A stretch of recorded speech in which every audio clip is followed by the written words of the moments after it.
नमस्कार। आइए दोस्तों सुनते हैं पूनम अहमद जी की लिखी कहानी एक बार फिर। शाम ढलने लगी थी। तालाब के हिलते पानी में पेड़ों की लंबी छाया भी नाचने लगी थी।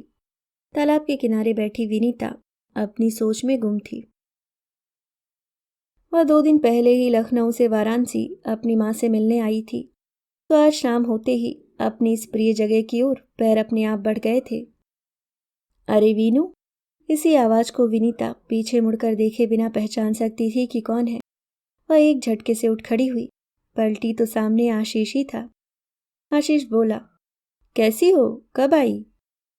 2 दिन पहले, वह स्वयं को संभालती हुई बोली। तुम कैसे हो? आशीष ने अपनी चिर परिचित मुस्कुराहट के साथ पूछा।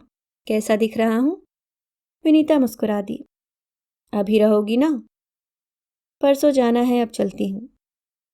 थोड़ा रुको, मैं इंतजार कर रही होंगी। कल इसी समय आओगी यहाँ? हाँ आऊंगी। तो फिर कल मिलेंगे। ठीक है कहकर विनीता घर चल दी। मन उत्साह से भर उठा।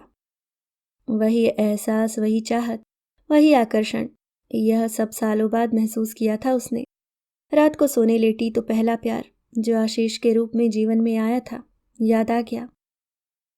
याद आया वह दिन जिस दिन आशीष के दहेज लोभी पिता के कारण उनका पहला प्यार खो गया था। इसके बिना विनीता ने एक लंबा सफर तय कर लिया था।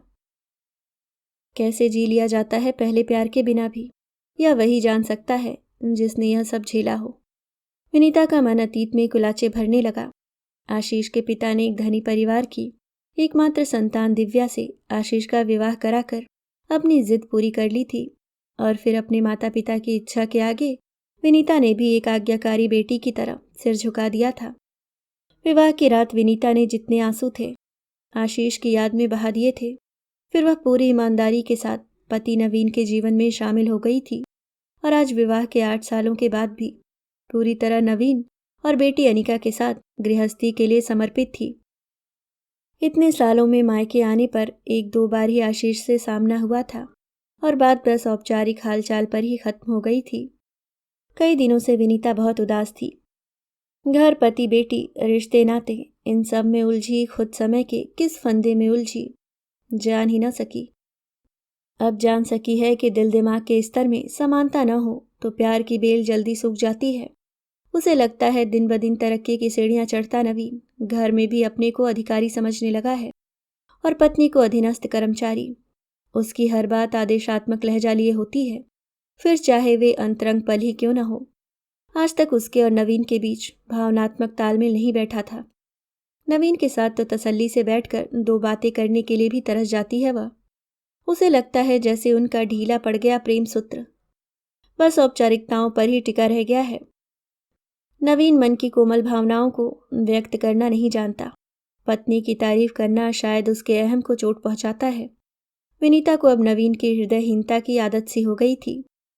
अतीत और वर्तमान में विचरते हुए विनीता की कब आंख लग गई पता ही न चला। कुछ दिन पहले विनीता के पिता का देहांत हो गया था। अगले दिन अनिका को माँ के पास छोड़कर विनीता थोड़ी देर में आती हूँ कहकर तालाब के किनारे पहुंच गई। आशीष वहां पहले से ही उसकी प्रतीक्षा कर रहा था। उसके हाथ में विनीता का मनपसंद नाश्ता था। विनीता हैरान रह गई, पूछ बैठी, तुम्हें आज भी याद है? आशीष कुछ नहीं बोला, बस मुस्कुरा कर रह गया। विनीता चुपचाप गंभीर मुद्रा में एक पत्थर पर बैठ गई। आशीष ने विनीता को गंभीर मुद्रा में देखा तो सोच में पड़ गया कि वह तो हर समय हर जगह हंसी की फुहार में भीगती रहती थी। सपनों की तितलियां, चाहतों के जुगनू उसके साथ होते थे, फिर आज वह इतनी गंभीर क्यों लग रही है? क्या इन सालों में उसकी हंसी, वे सपने, वे तितलियां सब कहीं उड़ गए हैं? फिर आशीष ने उसे नाश्ता पकड़ाते हुए पूछा, लाइफ कैसी चल रही है? ठीक ही है, कहकर विनीता ने गहरी सांस ली। ठीक ही है या ठीक है, दोनों में फर्क होता है, जानती हो ना। उदास क्यों लग रही हो? विनीता ने आशीष की आंखों में झांका। कितनी सच्चाई है, कोई छल नहीं। कितनी सहजता से वह उसके मन के भावों को पढ़, उसकी उदासी को समझकर बांटने की कोशिश कर रहा है। अचानक विनीता को लगा कि वह एक घने मजबूत बरगद के साए में निश्चिंत और सुरक्षित बैठी है। तुम बताओ, तुम्हारी पत्नी और बच्चे कैसे हैं? दिव्या ठीक है, क्लब पार्टियों में व्यस्त रहती है। बेटा सार्थक 6 साल का है। तुम्हारे पति और बच्चे नहीं आए? नवीन को काम से छुट्टी लेना अच्छा नहीं लगता और अनिका को माँ के पास छोड़कर आई हूँ। तो क्या नवीन बहुत व्यस्त रहते हैं? विनीता ने कोई जवाब नहीं दिया। क्या सोच रही हो वीनू? विनीता को आशीष के मुंह से वीनू सुनकर अच्छा लगा। फिर बोली, यही बंद मुट्ठी की फिसलती रेत की तरह तुम जीवन से निकल गए थे और फिर न जाने कैसे आज हम दोनों यूं बैठे हैं। तुम खुश तो हो ना वीनू? जिसके साथ मन जुड़ा होता है उसका साथ हमेशा के लिए क्यों नहीं मिलता आशु? कहते कहते विनीता ने आशीष को अपलक देखा। अभी भी कुछ था जो उसे अतीत से जोड़ रहा था। वही सम्मोहक मुस्कुराहट, आंखों में वही स्नेहिल विश्वसनीय भाव। तुम आज भी बहुत भावुक हो वीनू। हम कितनी ही ईमानदार कोशिश क्यों न करें, पर फिर भी कभी कभी बहुत गहरी चोट लग ही जाती है। लेकिन तुम्हारा और नवीन का रिश्ता दुनिया का सबसे मजबूत रिश्ता है, यह क्यों भूल रही हो? रिश्ते मन के होते हैं, पर नवीन के मामले में न जाने कहाँ सब चुक सा रहा है। आज विनीता आशीष से मिलकर स्वयं पर नियंत्रण न रख सकी। उसने अपने मन की पीड़ा आशीष के सामने व्यक्त कर ही दी।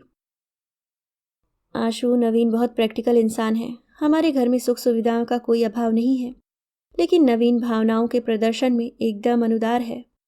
एक रूटीन सा नीरस जीवन है हमारा। हम दोनों के साथ बैठे होने पर भी कभी कभी दोनों के बीच कोई बात नहीं होती।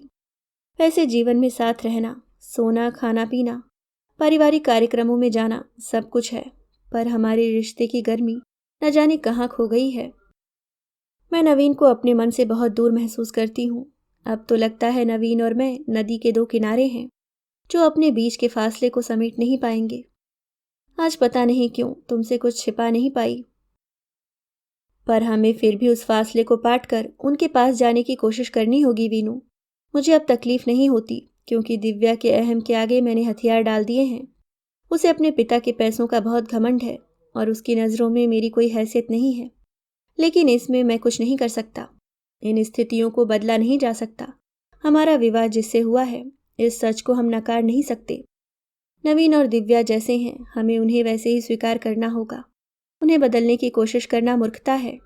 बेहतर होगा कि हम उनके अनुसार स्वयं को ढाल लें, वरना सारा जीवन कुटते, खींचते और बहस में ही गुजर जाएगा। लेकिन क्या यह समझौता करने जैसा नहीं हुआ?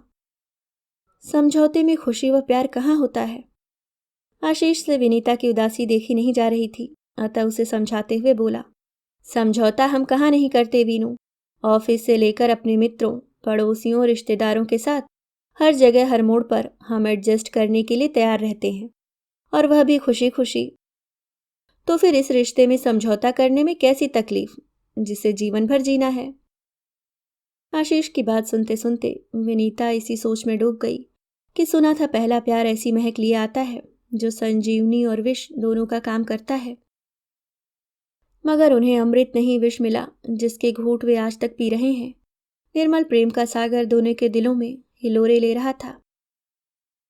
आशीष भी शायद ऐसी ही मनोस्थिति से गुजर रहा था।